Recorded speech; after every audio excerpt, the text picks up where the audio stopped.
Assalamualaikum warahmatullahi wabarakatuh. Kita masuk di pertemuan ke-10.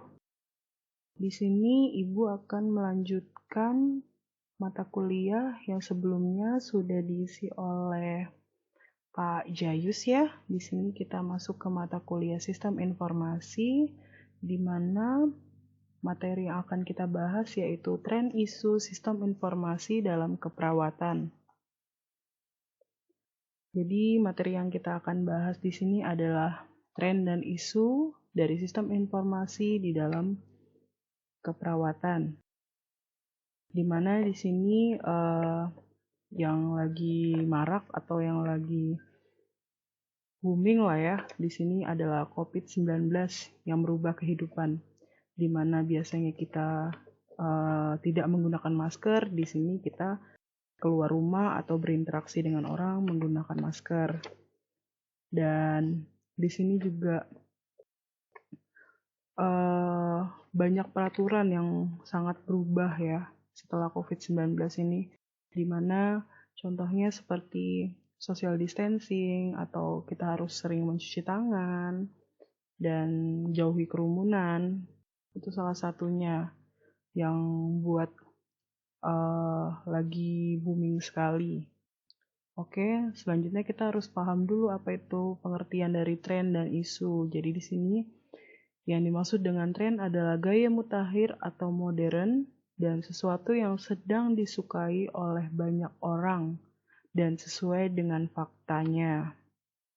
Dan di sini juga yang dimaksud dengan isu yaitu suatu peristiwa atau kejadian yang dipikirkan terjadi atau tidak terjadi di masa depan dan sedang dibicarakan banyak orang namun belum jelas fakta atau buktinya. Selanjutnya di sini alat bantu pelayanan kesehatan melawan COVID-19. Jadi di sini direncanakan akan dibuat sebuah robot, tetapi di sini tidak ada yang sempurna ya. Jadi yang bisa menyamai manusia. Jadi jika dibuat suatu sistem pun pasti masih ada kekurangan juga. Selanjutnya di sini untuk menuntaskan penyebaran virus COVID-19 ini dengan cepat, para ahli dan pemerintah saat ini telah mulai memanfaatkan kemajuan teknologi sebagian dari upaya memberikan pelayanan kesehatan untuk masyarakat. Dan mulai upaya konvensional seperti call center hingga memanfaatkan teknologi artificial intelligence seperti chatbots secara otomatis maupun membantu meringankan pekerjaan para tenaga medis dalam melakukan pelayanan kesehatan untuk masyarakat yang tengah panik akan paparan COVID. Oke, jadi di sini teknologi itu semakin dikembangkan dan teknologi itu yang membantu kehidupan saat ini, di mana semuanya serba memiliki teknologi atau dilakukan secara menggunakan teknologi. Di sini juga contohnya puskesmas. Di sini puskesmas juga sekarang melalui telehealth, di mana telehealth di sini dibagi menjadi telemedical dan telenursing dan lainnya. Di mana telehealth itu adalah layanan kesehatan yang dilakukan petugas kesehatan dengan pasien atau masyarakat umum melalui penggunaan alat-alat sensor kesehatan yang terhubung secara online dan real-time sehingga mereka dapat berinteraksi secara cepat dan setiap saat.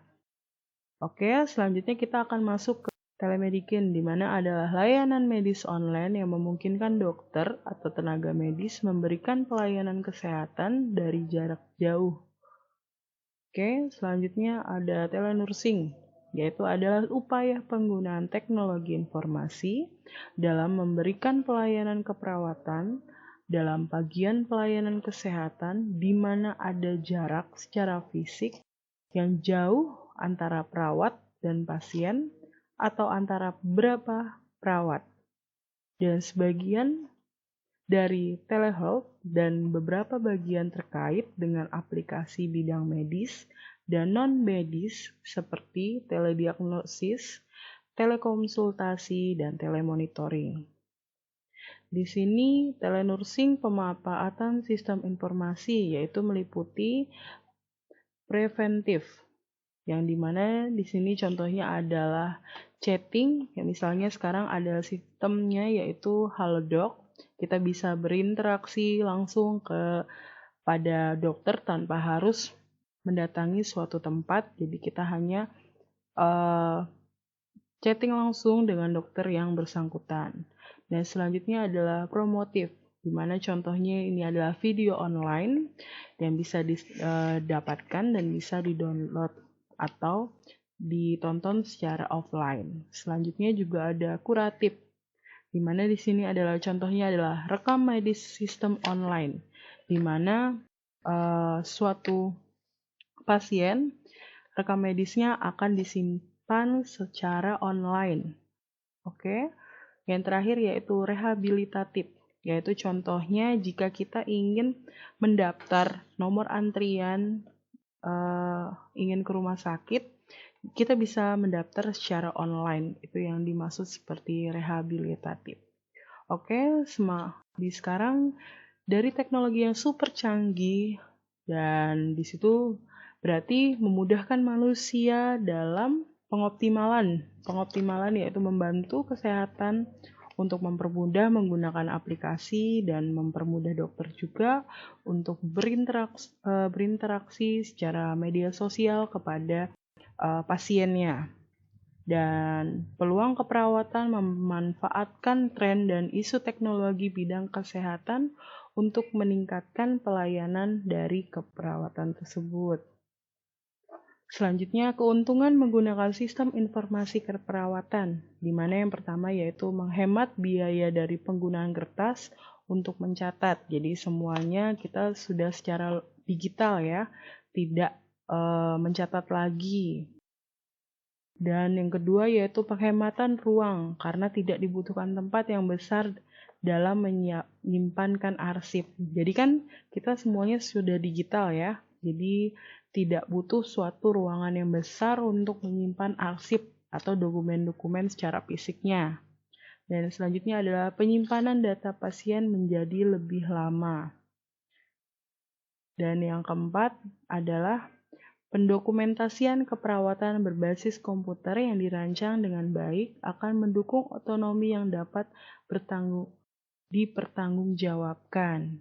Oke. Selanjutnya yaitu membantu dalam mencari informasi yang cepat sehingga dapat membantu pengambilan keputusan secara cepat. Jadi kita bisa menentukan rumah sakit ataupun informasi yang kita ingin dapatkan secara cepat dan efektif. Dan meningkatkan produktivitas kerja dan mengurangi kesalahan dalam menginterpretasikan pencatatan. Selanjutnya yaitu memanfaatkan dalam bidang keperawatan, di mana lebih efektif dan efisien dari biaya kesehatan, mengurangi kunjungan langsung ke pelayanan kesehatan. Yang kedua, dengan sumber daya dapat meningkatkan jangkauan pelayanan tanpa batas geografis. Selanjutnya, telenursing dapat menurunkan kebutuhan atau menurunkan waktu tinggal di rumah sakit. Oke, kemudian pasien dewasa dengan kondisi penyakit kronis memerlukan pengkajian dan monitoring yang sering, sehingga membutuhkan biaya yang banyak. Dan telenursing dapat meningkatkan pelayanan untuk pasien kronis tanpa memerlukan biaya dan meningkatkan pemanfaatan teknologi. Dan di sini pada pengkajian keperawatan, penerapan standar nursing atau disingkat yaitu SNL berbasis IT atau teknologi informasi yang ada di dalam sistem. Pada pengkajian data, perawat tinggal memilih data yang tersedia. Jadi setelah data dipilih secara lengkap, komputer akan secara otomatis menganalisa data yang telah dipilih perawat dan memunculkan masalah sesuai data yang dipilih. Sehingga komputer akan membantu melakukan analisis data yang dimasukkan oleh perawat saat melakukan pengkajian pada pasien. Dengan menggunakan sistem yaitu namanya sistem PAKAR, maka perawat sedikit terkurangi bebannya dalam melakukan analisis data untuk dijadikan diagnose keperawatan. Masalah yang muncul menjadi semakin real dan akurat karena masalah yang dimunculkan oleh komputer merupakan analisa baku. Dan di sini kita bisa lihat, di sini ada aplikasi atau teknologi yang digunakan pada zaman sekarang atau era sekarang, yaitu dengan COVID-19 ya. Di sini ada smartphone di sini. Smartphone digunakan untuk melihat berapa atau data orang yang sudah terkena COVID, dan selanjutnya di sini ada gelang pintar, di mana gelang pintar ini bisa mendeteksi orang itu dalam keadaan baik atau tidak. Dan terus di sini juga ada robot. Robot ini membantu orang yang terpapar COVID, dia membutuhkan dalam kondisinya bagaimana. Selanjutnya di sini ada juga menggunakan pengecekan suhu tubuh, di mana jika dia oranye, merah, dan kuning, maka dia memiliki suhu tubuh yang tinggi atau yang panas. Selanjutnya,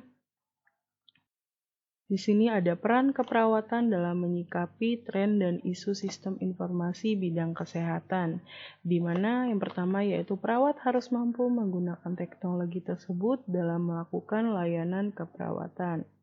Selanjutnya, perawat harus mampu mengembangkan teknologi sesuai dengan bidang keilmuan yang dimilikinya. Terus, perawat harus mampu melakukan riset yang berkesinambungan untuk meningkatkan profesionalisme perawat. Mungkin untuk perkuliahan kali ini, Ibu cukupkan. Mungkin bisa membuka website Skalsa untuk melakukan absensi dan mengerjakan tugasnya. Mungkin cukup sekian. Wassalamualaikum warahmatullahi wabarakatuh.